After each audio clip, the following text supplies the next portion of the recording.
Awesome. Okay, so you guys can keep this conversation going as we jump in. Thank you for joining our webinar today.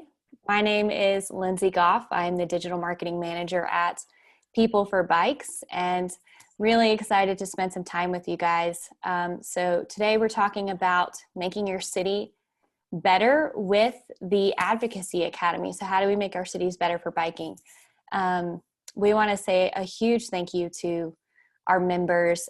You are really the reason that we are able to do all of these programs and bring this value. So we hope that this new program will be incredibly valuable to each of you. And in just a minute, I'm going to introduce our speaker. But before that, I just want to remind you that we will be taking questions at the end. So feel free to drop your questions in the chat, or you can use the Q&A feature down at the bottom toolbar. So feel free to drop those in as we go along.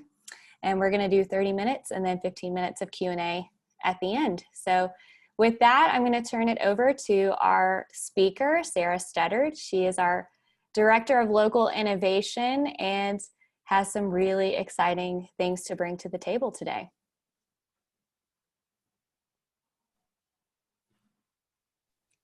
Thanks, Lindsay. Hey folks, I'm Sarah. I'm really glad you guys took time out of your day to join us to hear about a really exciting new program that PlacesForBikes launched today, our Advocacy Academy. But before we get to the Advocacy Academy, I wanted to take some moments to talk about our PlacesForBikes program and our City Ratings program, which is a key tool and resource that the Advocacy Academy is built off of.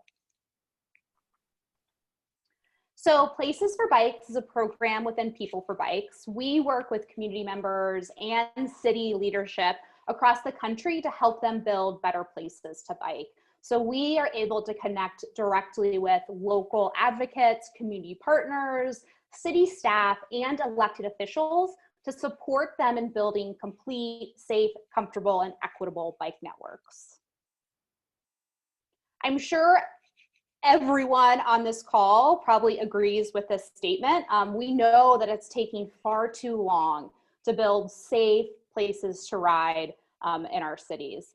And through our team's work with folks working to make change locally, we have identified common challenges and solutions that could be applied to any city across the US. And that's why the Advocacy Academy that I'll go into in a few minutes is so exciting, because we're able to bring real tangible tools about how to make biking better in your community right to your screen, which is fairly pandemic friendly. So we know that bike projects must be bold and connected. And this means that there should be separation from cars. People are not going to ride if they feel that it is unsafe. Destinations are incredibly important.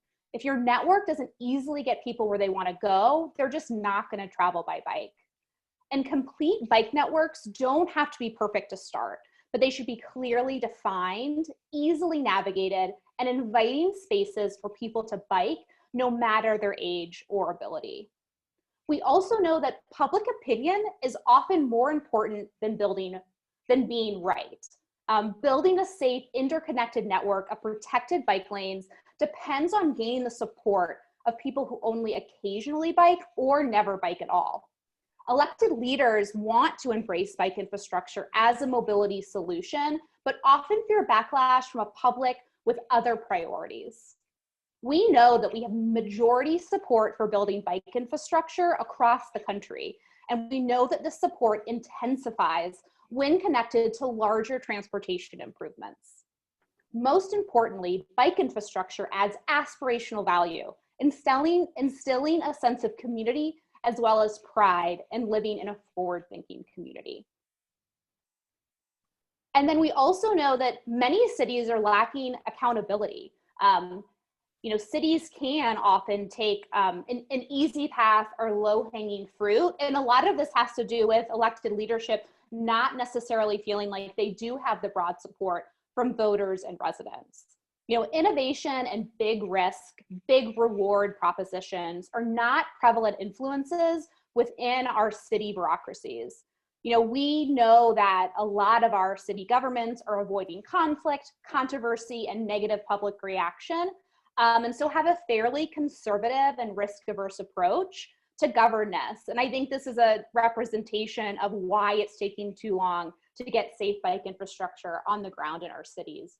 We need to figure out how we can support advocates and city staff and residents to understand the nature of decision-making within cities, to help provide context on how outside organizations and partners can position new values and opportunities to local leaders.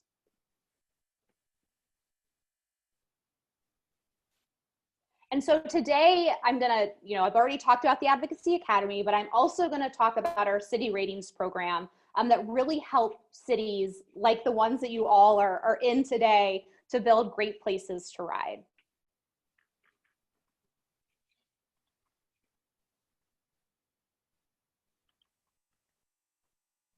So we know a connected bike network is more than just having lots of bike lanes. If a bike route doesn't connect to other comfortable bike routes or to places people want to go, its beneficial impact on most people is minimal. So People for Bikes, we saw the need to build a better measurement system, one that would assess the quality of the bike network and not just the quantity of miles being built. So since 2018, the Places for Bikes City Ratings program has set a new standard of defining and measuring great places for biking. We use a data-driven approach to measure critical components of a community's progress and identify the best cities and towns for biking. This program also helps city leaders and community partners pinpoint improvements and make riding better for everyone. Because we know that most people are only interested in riding when it's a comfortable experience, we can calculate how easy and comfortable it is to navigate your city using the streets, trails, and bike lanes already in your community. From there, we're able to collect feedback from people who are using the bike lanes or potentially not using the bike lanes. So getting community perspectives that are relevant to your zip code and to the city that you live in. And so we combine this data analysis, which is our network score, and our community score, which pulls community perspectives from local cities, to produce a value between 1 and 100 to rate your city and hundreds of others across the world. We know that we need good bike infrastructure that doesn't leave folks to navigate incomplete connections, that force everyone into unsafe and confusing situations. Done right, we have the confidence that a complete bike network can help everyone get where they're going with the greatest safety and the least amount of hassle. And we really believe that our city ratings tool can be used to assess just how comfortable and accessible your bike network actually is, no matter how big or small or where you are in that process. So, drum roll, introducing the Advocacy Academy.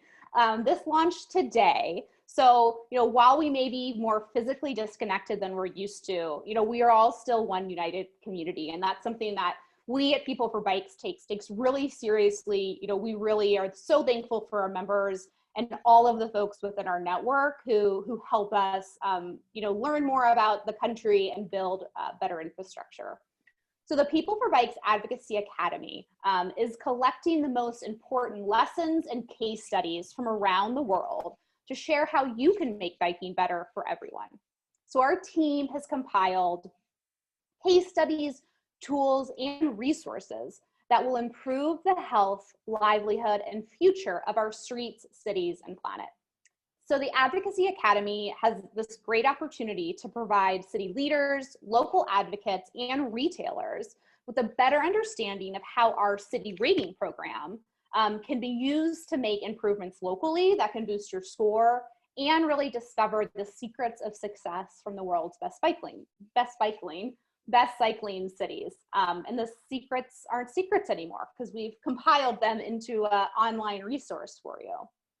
So these resources, are providing tangible ways to make your community better for biking. So viewers will hear from experts on the ground and be able to access resources and tools to make change in your own community. So to showcase how these resources within the Advocacy Academy combined with our city ratings tool, I just want to take kind of a few of my final minutes talking at you to share how San Francisco, California has created a great place for bikes. And I realized, because I took responsibility of presenting and doing my own slideshow, that I missed some slides. So a quick overview: the Advocacy Academy is an online video series, and it provides a variety of videos as well as supporting resources to help you create a great place to ride. So we have videos, we've got one-pagers, and we also have tools and resources. So these are really great examples to forward these one-pagers and tools and resources to your active transportation staff, to your mayor, about the actual tangible ways that you can support building protected bike network in your city. And then the videos are broken up into these 3 series. So we're diving deep into what City Ratings is and how it works. And then we'll also have the really fantastic opportunity of telling case studies from cities around the world that are really fantastic places to ride. And then our How to Make a Great City for Biking series, which will launch in January, is real true interviews and examples with experts who have made amazing change on their city streets. So you get to walk away with real tangible ways to create a safe and equitable bike network. And so to showcase kind of how these resources can help you at a local level, I just want to take a few moments to share how San Luis Obispo has created a great place for bikes. So this year, San Luis Obispo earned top place in our city ratings program, beating out more than 500 other US cities. And it was immediately clear that San Luis Obispo's success in bicycling didn't happen overnight. A consistent dedication to investing in their bike network over the last 20 years provided the foundation for bicycling to grow. And San Luis Obispo's connected bike network, an innovative funding strategy, smart construction, had earned them the top place in our 2020 City Ratings program. And I think this example of San Luis Obispo, being the top city within our city ratings program, is a really great example that the size, scope, geography of your community and city doesn't mean that you can't have a great place to ride. San Luis Obispo's a small town in California, and I think they really show that long-term investment, as well as moving quickly and responding to community needs, can help you kind of raise to the top. So some keys to San Luis Obispo's success were, they created and implemented a bike network plan. So the city has built 75 miles of trails, bike lanes, and neighborhood bikeways for people of all ages and abilities. They've also prioritized bike funding in a really unique way. So they've prioritized their bike funding and active transportation funding within climate change programs. So the city's climate action program requires at a city level that 20% of the transportation budget is spent on improvements for bicycling. And they also continue to upgrade and improve bike lanes and intersections. The city is converting its arterial bike lane network to protected bike lanes and improving intersections to make people who are riding safer and more visible. And so I think this really shows that it's helpful to know how your city scores and compares to other people. Knowing how your city scores and compares to other places is really only the first step at improving biking where you live. I think San Luis Obispo, again, kind of shows us that it takes long-term investment, but also a real understanding of the changes you need to make on the ground. And they're an example of a city that participates in city ratings and is able to use our tools to identify how to make their bike network better and safer. And so once we're able to assess the quality of your community's bike network, we can then recommend strategies that will raise your city rating score. And so San Luis Obispo, became the top place this year by following 4 strategies that helped them improve their score. And these strategies were, lower the speeds of all vehicles, improve safety and visibility at intersections, separate bikes from cars using protected bike lanes, and expand public transit and improve access for bikes. And so through our Advocacy Academy tool, we have an episode, Improving Your City Score. And it's a great resource, again, to share with city leaders, elected officials, and local advocates. We interview a top engineer in her field, and she really clearly kind of talks about how these strategies not only improve your city rating score, but make your current bike lane and bike network just a safer and more comfortable place to ride. And, we know based on both US and international experience, what kind of infrastructure gives people of all ages and abilities the sense of safety, comfort, and enjoyment that makes them want to ride, right? What encourages increased ridership in our communities? And so with our Making a Better Bike Lane episode, the final episode listed here, we share how with some simple tweaks to your existing bike lanes, cities can start with low-cost separations using paint and plastic posts that over time can transition to a more robust permanent facilities like curbs and planters.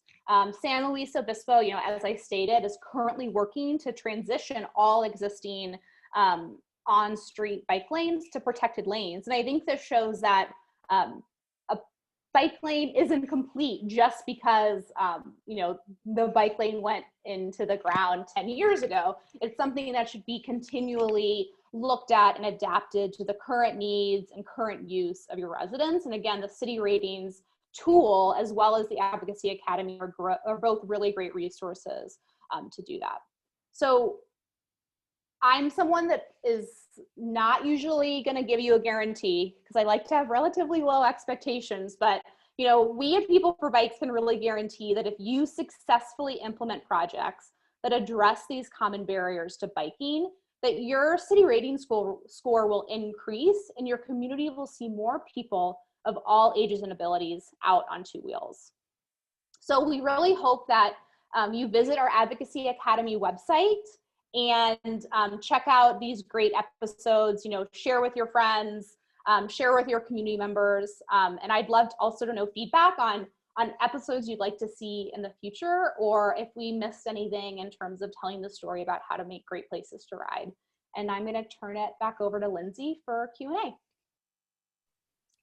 Awesome. Thank you so much, Sarah. Really exciting. And again, we truly hope that this resource will be valuable to each of you. So please do take the opportunities for feedback and let us know what you want to see out of the Advocacy Academy. So before we get into some of the questions that are coming into the Q&A, I wanted to start with one, Sarah, based on what you're saying on overcoming hurdles in your city. So maybe could you give an example of how this could play out in real life with city officials or retailers or nonprofits? What's kind of a nice way to overcome some of these hurdles if that's something that locals are experiencing? Yeah, that's a great question. And so, through our city ratings kind of series that has 5 episodes, we talk about, how to overcome hurdles like advocating for lower speed limits at a local level. And so, making the value proposition to elected leadership and city staff that this not only benefits people who ride, but benefits everyone about creating less confusing places for folks to ride. And I find the case studies that we feature in the Advocacy Academy, the stories from Copenhagen, San Luis Obispo, Washington, D.C., to be really helpful because you're hearing from the folks on the ground who have been working in that city for 20 years, who have gone through all of the local hurdles that you may be experiencing today. And they share kind of their tools and tricks and community building exercises to get them to a really great place to ride. That's great. And it sounded like another note there was really making sure that what we're advocating for does not only benefit bicycling, but showing the benefits of that to the city in general. Absolutely. Great. Okay, so question, we're going to get into the Q&A here at the bottom, but I had one or two that came through via email ahead of time. So one is just a quick question about city ratings. It looks like you are switching from a 100-point scale from the current 5-star ratings. Will our previous scores be recalculated so that we can compare year over year? That's a great question. Also, I appreciate someone that nerds out about city ratings as much as I do. Yes, so we'll ensure that, you know, the new data-driven system that we use to create that score of 0 to 100 is reflected in your scores in previous years that your city has participated. And, you know, we'll be announcing more about our changes to our city ratings program over this year and into next year. But we really hope this 0 to 100 score is easier to understand than the 5-point score within the old city ratings program, as well as the bicycle network analysis that had a totally different score. So we're bringing in our 2 sort of data-driven tools where you now just have one score that we hope will be better able to kind of help you tell the story about where you need to make improvements locally. Great. So we're going to start with one from Eugene. Really interesting. What differentiates safe from non-safe infrastructure? So great question, Eugene. You know, when we look at it through our city ratings tool and look at the data, you know, the data is really looking at, you know, are there speed limits that are, you know, lower than 20 miles per hour on streets that people are biking or walking or accessing transit on? You know, is this a place kind of just from a feel, like, is this somewhere you would feel safe if an 8-year-old or an 80-year-old was utilizing that infrastructure? We also really look at intersections. So I'm sure everyone on this call has experienced a bike lane that just like disappears at a intersection. And that's pretty terrifying. So, you know, ensuring that, you know, our bike lanes and the protection kind of goes all the way through a user's experience when they're riding their bike. Perfect. Thank you, Sarah. And now we have a question from another Sarah.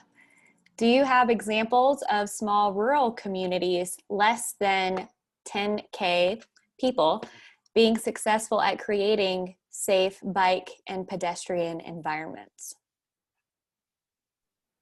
Sarah, that's a great question. I know that I have examples. I don't have them off the top of my head, but I'll make sure that I am able to connect with you afterwards, and I can pull city ratings data from population size, and we can, and I'll make sure to share kind of cities or towns across the US that have seen success in a rural and smaller scale. Great, thank you.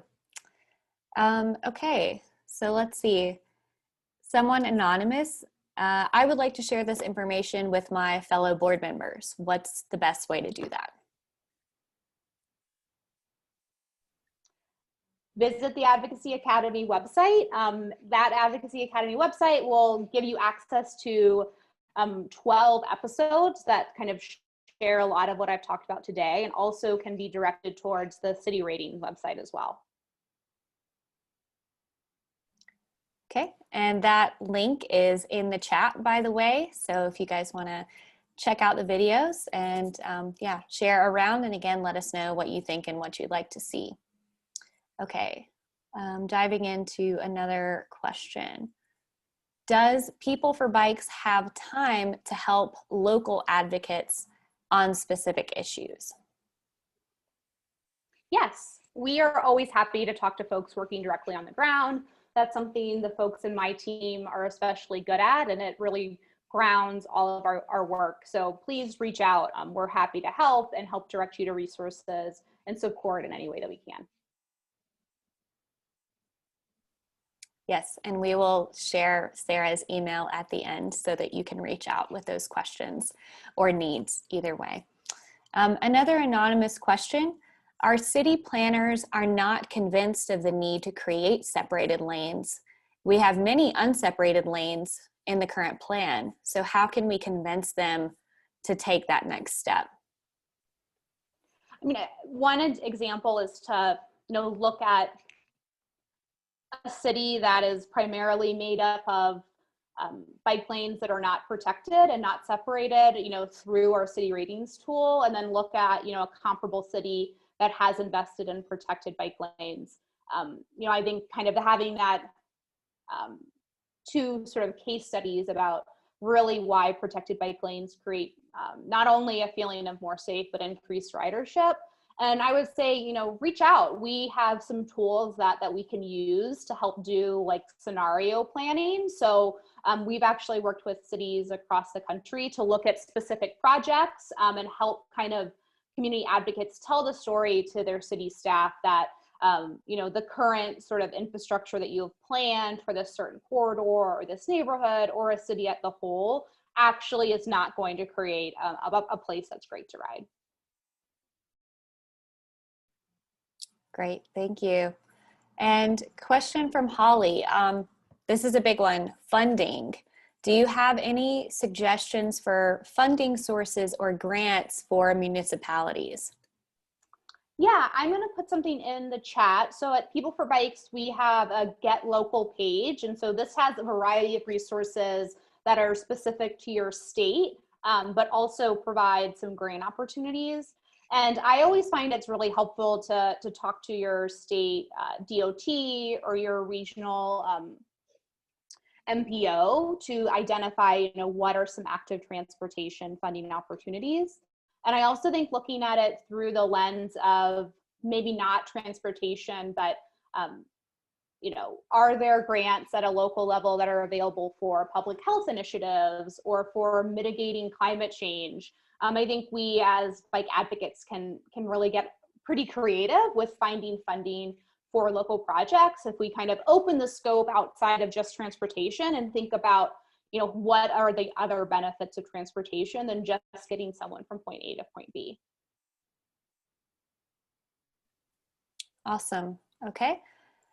Question from Walter. And Walter, I'm going to summarize. So you live in a small town and you're asking what strategies have you seen work between several small towns for advocacy or bringing in a regional organization? So how can you work together with other towns to get things done?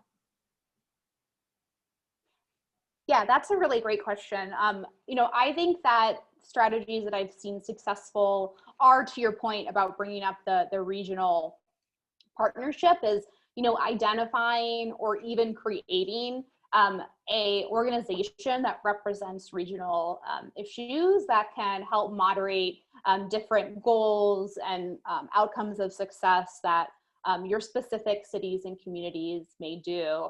Before working at People for Bikes, I worked in Memphis, Tennessee, and we had some really cool regional projects that happened across the Mississippi and Arkansas, as well as through the whole Mid-South. And so I actually think you have an opportunity to be potentially more competitive when it comes to grant funding and other things, that you're able to kind of tell the story of the value of multiple cities kind of getting together and committing to making some really good improvements.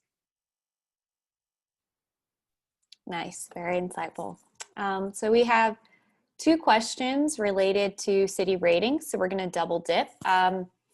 From David and from Hans, sort of. This year has been challenging to get participation for our community surveys.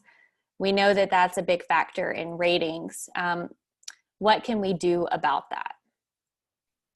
So great question, David and Hans. So going forward, we will still be doing the community surveys, and we'll actually be sharing the results of those community surveys with our city partners, but they won't have as large as an impact in your score. We understand kind of the barrier that caused, and so we're working to ensure that you're able to access kind of what the local perceptions are and use that locally, but it doesn't necessarily affect your score at a large level. Okay, and then a quick one again on city ratings. So can you tell us how this rating system differs from the League of American Bicyclists Friendly Communities assessment? Yeah, absolutely. So we see ourselves as a complement to the American League of Bicycles in many ways, but also in their bicycle-friendly cities designation. Our system is done yearly, where the league updates theirs every 5 years. So we're able to track data in a smaller increment level and kind of slowly see kind of how change can happen at a local level. We also access some different data sets to really kind of understand what's happening again on an annual basis. And the league's goals also really have you projecting about what's going to happen in the future. And we're really interested in folks to use the city ratings tool to really understand what their city looks like today and how to make changes in the future. Great, and really enjoying all these questions on the ratings. Really nice to see your enthusiasm here. So another one from Gary. What are your thoughts on paint? Do you think that actually works if we have a green street? I don't see that it has improved things very much, but would this give us any credit with our ratings? So the city ratings program only sees value in the green paint that you're describing if the green paint is on a street that has really, really low speeds, speed limit speeds, is a street that gets you to access from potentially your house to an amenity or a grocery store, et cetera. For us, the beauty of the city ratings tool is you're not getting a score on the piece of paint or even the designation that it's a bike lane. You're getting a score on kind of how it feels as a user to be on that green paint. Great. A question from Mark. This is zooming out a little bit from city ratings to general ridership. So do you have any data showing the positive increases in the number of people biking compared to their bike scores or city scores that we could share with elected officials? Yeah, absolutely. Again, I'll grab your email, Mark, or you can email me with this and I can share kind of examples, but we actually know kind of there's certain phases through our new 100 to 0 score system. It's that if you have a 50 score, a score of 50 or above as example, you'll see your ridership exponentially grow because you've hit this like tipping point of safety and perceptions of safety to really see increased ridership. And then we have, a lot of the case studies highlighted in the Advocacy Academy. Seville, Spain, as a prime example, really tells a great story that I think elected officials respond really well to about a city that in just 5 years really laid down a complete bike network and has seen just, again, exponential numbers that increased ridership.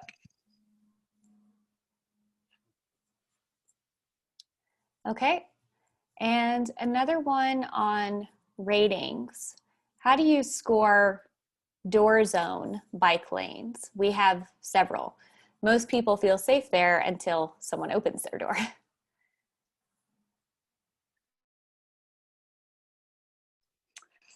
Great question. Again, I think that really kind of back to the green paint question. I think it's, what is the speed limit on those streets? I think we'll also be able to tell if it's actually protected, and if it's a door zone bike lane, it probably is not protected. And so there's a variety of data points that we'd be able to pull from that bike lane example, and then be able to identify that it probably is not a safe place to bike.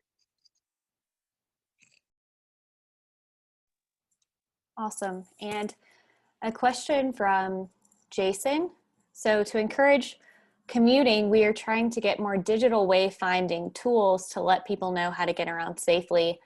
This is a very digital ask. So what routes or resources have you seen leveraged for this? And Sarah, I'll take this one. So we actually have an internal resource for this. It is a wayfinding app called RideSpot, where we actually share the best bike routes in each city.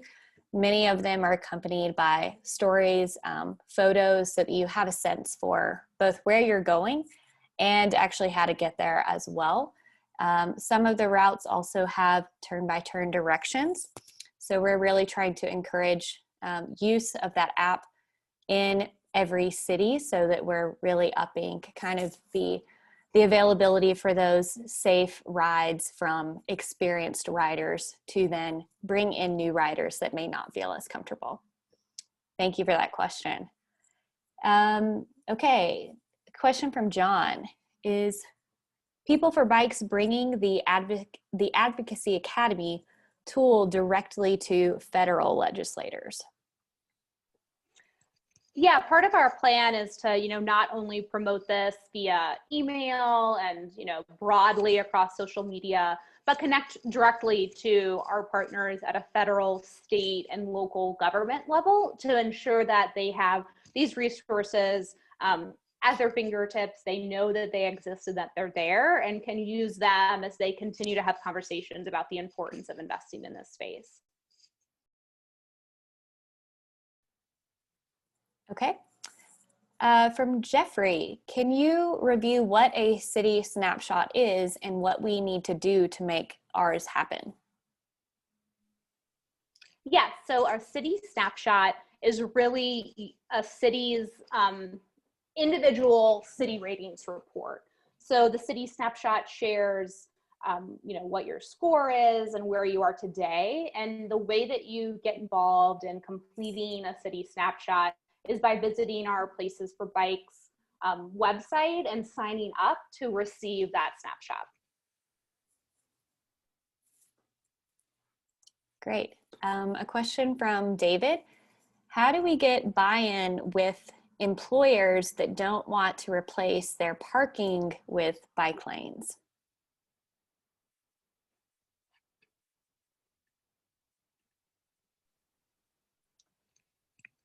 I think that's really just a continued conversation about the value proposition of bike lanes. We have reports that from an economic development standpoint, show how, the investment of bike lanes or having a bike lane outside of your business or creating bike lanes for your employees to access your business or customers to access your business actually is a really smart economic move. And not only does it provide bike riders with access, but we know that bike lanes, bike parking, just makes things easier for everyone.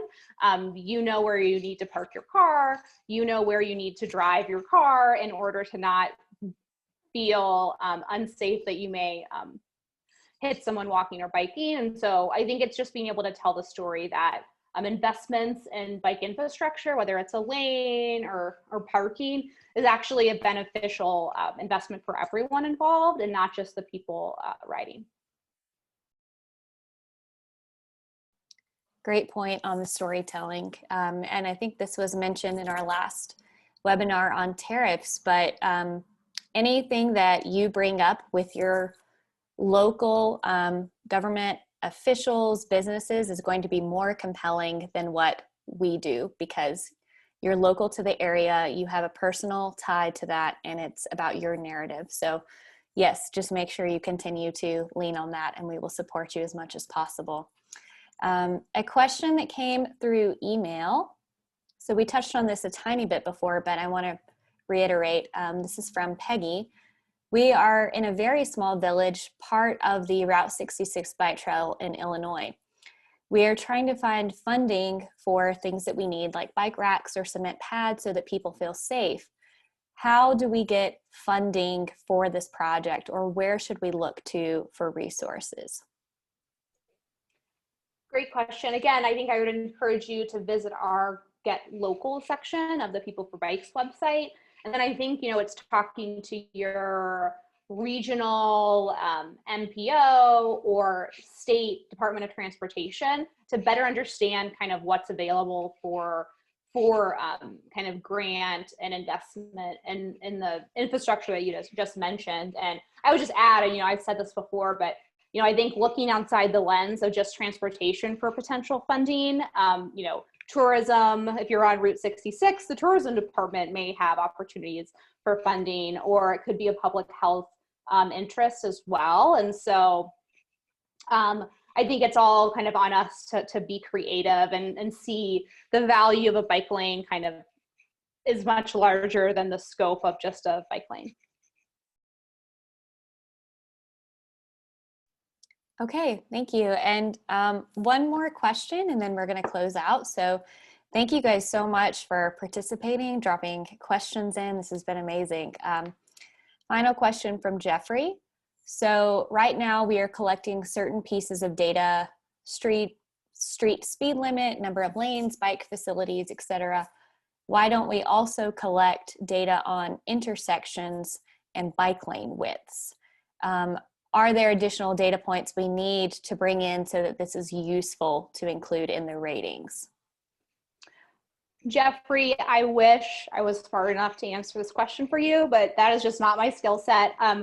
You should connect with Rebecca Davies, who is our top-notch data and research and is kind of the key brain and strategist behind our city ratings program and is very familiar with OpenStreetMap. And so she'll be able to answer all of those questions.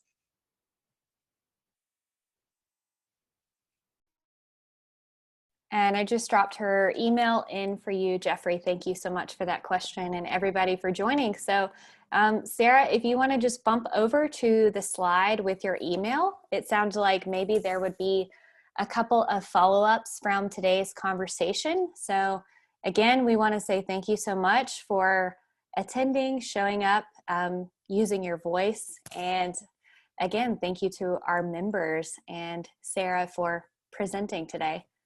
Really good to see all of you guys. Thanks, y'all. Okay, thanks. Bye, everyone.